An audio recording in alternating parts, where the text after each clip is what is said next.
জাল লটারি চক্রের পর্দা ফাঁস করল রঘুনাথগঞ্জ থানার পুলিশ। প্রায় 2 লক্ষ জাল লটারি সহ 3 জনকে গ্রেপ্তার করল তারা। ধৃতদের নাম তারিফ শেখ, নেজারুল শেখ ও মুরসালিম শেখ। তাদের বাড়ি রঘুনাথগঞ্জ থানা এলাকাতে। জানা যায়, রবিবার বিকেলে রঘুনাথগঞ্জ থানার পুলিশ গোপন খবরের ভিত্তিতে রঘুনাথগঞ্জ থানার রসুনপুর ব্যারেজ এলাকায় অভিযান চালায়। এরপর 3 জনকে জাল লটারি সহ হাতে নাতে গ্রেপ্তার করে।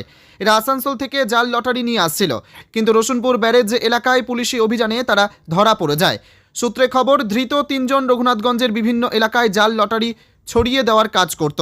আগামীকাল ধৃতদের জঙ্গিপুর আদালতে তোলা হবে। জাল লটারি চক্রের সঙ্গে আর কে বা কারা জড়িত সে বিষয়ে তদন্ত শুরু করেছে রঘুনাথগঞ্জ থানার police. Bureau report, STV news, সময়ের সাথে সত্যের সন্ধানে।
কত তারিখ হচ্ছে? এটা 22 তারিখ বলো।